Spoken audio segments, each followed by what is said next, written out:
सरकार की योजनाओं को धरताल पर पूर्ण रूप से सफल बनाने और उतारने को लेकर एचआरडीडीसी में हुई एक बैठक। इस बैठक में सिविल सोसाइटी और एनजीओ के लोग उपस्थित थे। इन लोगों ने ये वार्तालाप की कि कैसे हर एक योजना को गरीब से गरीब और एक एक लोगों तक अच्छे तरीके से पहुंचाया जाए। इस मौके पर द नेटवर्क से खास बातचीत के दौरान सिविल सोसाइटी के अध्यक्ष हरजीत ने कहा कि ये बेहद शर्मनाक है कि हम सिविल सोसाइटी लोगों को ही बदनाम किया जाता है पैसों के मामले में, लेकिन हम ही हैं जो धरताल पे हर एक योजना को देखते हैं, जाकर ऑडिट करते हैं कि उन तक ये पैसे या फिर ये सरकार की योजनाएं पहुंची कि नहीं। इसके साथ ही कई बार हमें धमकी भी दी जाती है, हमें डराया भी जाता है, लेकिन हम अपने कर्तव्य से पीछे हटने वाले नहीं हैं। सुनते हैं हरजीत ने क्या कुछ कहा।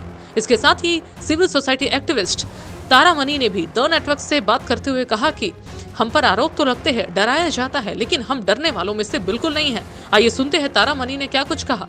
हाँ मैम, तो आज का आप लोग जब ग्राउंड में जाती है वहाँ पे पूछती है क्या क्या चुनौती आती है। जैसा आपने कहा कि धमकी भी कई बार मिलते हैं, लेकिन आप लोग डरते नहीं है। आप इसमें सरकार से क्या चाहती हैं? सरकार से हम लोग बस इतना ही चाहते हैं कि जो गड़बड़ियाँ हो रही है उसमें कमी आए, और बल्कि जो आम मजदूर परिवार है उनके लाभ उन्हें मिले, जो भी वंचित परिवार है उनका लाभ उन्हें मिल पाए, उनका हक उनसे ना छीना जाए। हालांकि ऐसा भी है कि सरकार उन्हीं के लिए काम कर रही है, उन्हीं को देती है, लेकिन कहीं कहीं जो बिचौलिए आ जाते हैं, बिचौलिए के आने के कारण ही ये सारी गड़बड़ियाँ होती है। जी, तो कई बार ऐसा भी तो होता है कि सरकार अपने काम को छुपाने के लिए एनजीओ और सिविल सोसाइटी को बदनाम भी करती है, ऐसा भी होता है, उनके काम में अड़चन भी डालती है। इस पर क्या कहेंगे? इस पर क्या कह सकते हैं अब सरकार को किस तरह की देखिए, कोई भी चीज़ को अगर सरकार कहती है या सिविल सोसाइटी कहती है, कोई भी कहता है, तो एक चीज़ है एविडेंस। आज वो कोई भी हो, वो सिविल कोर्ट हो, हाई कोर्ट हो या सुप्रीम कोर्ट हो या कोई भी, या हम ग्राम सभा, आम जनता का आम सभा कहते हैं या ग्राम सभा कहते हैं, आप अगर किसी पर अगर हम आरोप लगाते हैं तो बिना सबूत के, बिना एविडेंस के हम किसी से कुछ नहीं कह सकते हैं।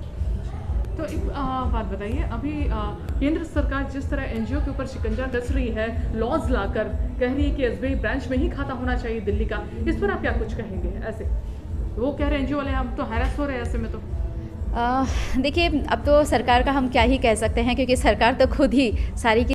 हाँ मैम, तो आज का आप लोग जब ग्राउंड में जाती है वहाँ पे पूछती है क्या क्या चुनौती आती है। जैसा आपने कहा कि धमकी भी कई बार मिलते हैं, लेकिन आप लोग डरते नहीं है। आप इसमें सरकार से क्या चाहती हैं? सरकार से हम लोग बस इतना ही चाहते हैं कि जो गड़बड़ियाँ हो रही है उसमें कमी आए, और बल्कि जो आम मजदूर परिवार है उनके लाभ उन्हें मिले, जो भी वंचित परिवार है उनका लाभ उन्हें मिल पाए, उनका हक उनसे ना छीना जाए। हालांकि ऐसा भी है कि सरकार उन्हीं के लिए काम कर रही है, उन्हीं को देती है, लेकिन कहीं कहीं जो बिचौलिए आ जाते हैं, बिचौलिए के आने के कारण ही ये सारी गड़बड़ियाँ होती है।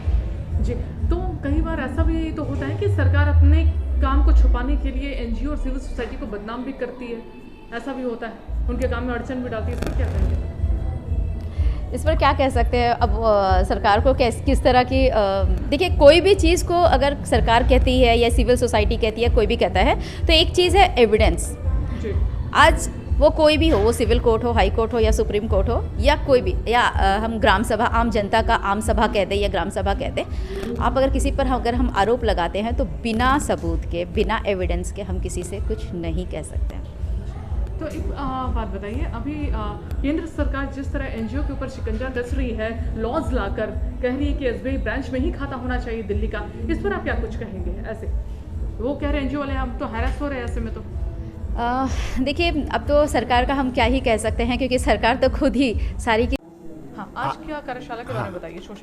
सोशल अकाउंटेबिलिटी के ऊपर में एक कार्यशाला है, क्योंकि हम जानते हैं लोकतांत्रिक व्यवस्था में सरकारों का ये दायित्व है कि वो जो भी योजनाएं बना रहे हैं उसके क्रियान्वयन और उसके योजना निर्माण और उसकी निगरानी में समुदाय के प्रति उत्तरदायी और जवाबदेह रहे।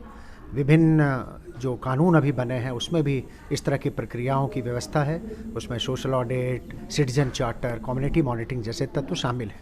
आज की कार्यशाला का उद्देश्य जो इन कार्यक्रमों का जो अनुभव रहा है उससे लोगों को जो लाभ हुआ है, जो अधिकारों की जानकारी हुई है, योजनाओं के क्रियान्वयन में जो सुधार हुआ है, एक तो उसके अनुभव को साझा कर रहा है, और दूसरा उद्देश्य है कि इस कार्य में जो लोग लगे हैं अपने क्षेत्र में तमाम चुनौती के बाद उनका सम्मान करना और भविष्य में सरकारों को और ज़्यादा अकाउंटेबल बनाना सिटीजन के प्रति, यही इस कार्यशाला का आप उद्देश्य लोग सरकार को अकाउंटेबल बनाने के लिए क्या करते हैं, उनसे बातें करते हैं, क्या हाँ। मेजर्स आप लोग अपनाती है। हैं? तो 3-4 जो चीज़ें होती है, एक तो सामाजिक अंकेक्षण का है, सोशल ऑडिट का प्रोसेस, जिसमें टीम जाती है, पता करती है कि जो स्थिति योजना की जैसी होनी चाहिए ज़मीन पे कैसी है, तो लाभुकों से बात होती है, क्रियान्वयन से बात होती है, और फिर जन सुनवाई होती है जहाँ जो मुद्दे उठते हैं उस पर क्रियान्वयन एजेंसी को जवाब देना पड़ता है। उसी तरह स्वास्थ्य के क्षेत्र में सिटीजन चार्टर है, जो हम देखते हैं कि अस्पताल में लगाए जाते हैं, क्या सेवाएं दी जा रही हैं, कौन किसके लिए जिम्मेवार है, एक वो तरीका है। कई बार हम स्कूल और आंगनबाड़ी में रिपोर्ट कार्ड का इस्तेमाल करते हैं कि योजनाओं कैसी स्थिति, अच्छी है, बुरी है, औसत है, माध्यम से विभाग को बताया जाता है कि आपकी कौन सी योजना अच्छी चल रही है, नहीं चल रही है, और उसके पीछे कारण क्या है, ताकि वो इसमें सुधार कर सके। उसके बाद आप लोग सरकार के रिप्रेजेंटेटिव से मिलते भी हैं कभी? यस, सरकार के प्रतिनिधि सोशल ऑडिट में तो सरकार खुद जवाब देने के लिए और जो उसमें निकल के आते हैं मुद्दे, उस पर कार्रवाई करने के लिए आगे बढ़ते हैं। आप सिविल सोसाइटी है, जो एक्टिविस्ट भी कह सकते हैं। हाँ, तो क्या आप लोगों को क्या चुनौती आती है काम फील्ड में जब आप उतरते हैं? देखिए, मैं सिविल सोसाइटी से हूँ और अभी सोशल ऑडिट यूनिट झारखंड में अभी 5 साल रहा भी हूँ।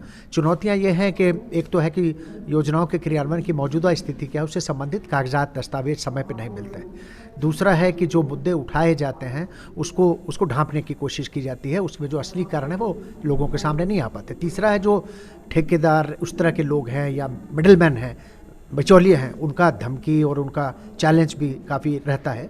और चौथा है कि इन सारे मुद्दे जो लोगों ने उठाए हैं तमाम प्रक्रियाओं के बाद, उस पर यदि समय पे उसके अनुपालन कार्रवाई नहीं हो तो उत्साह लोगों का गिरता है, यह भी एक वजह है। जिस तरीके से सरकार जो है एनजीओ उस पर लगाम कस रही है एक्ट के तहत, इस पर आप क्या कुछ कहना चाहेंगे? अभी और कह रही कि एसबीआई का दिल्ली में ही ब्रांच मतलब खाता होना चाहिए, इससे सुनने में आ रहा है कि दिक्कत हो रहा है ऑल ओवर इंडिया के लोगों को, इस पर आप क्या कहेंगे? तो एक तो मैं मानता हूं कि ये सोशल अकाउंटेबिलिटी के प्रोसेस को मजबूत करने में नागर समाज संगठनों की भूमिका है। ये ज़रूर है कि इंडिपेंडेंट सोशल ऑडिट यूनिट होगी, लेकिन उसको धारदार बनाने के लिए, उसके अंदर ये ज़ील पैदा करना समाज के लिए, वो उसके लिए सोशल सिविल सोसाइटी की ज़रूरत है।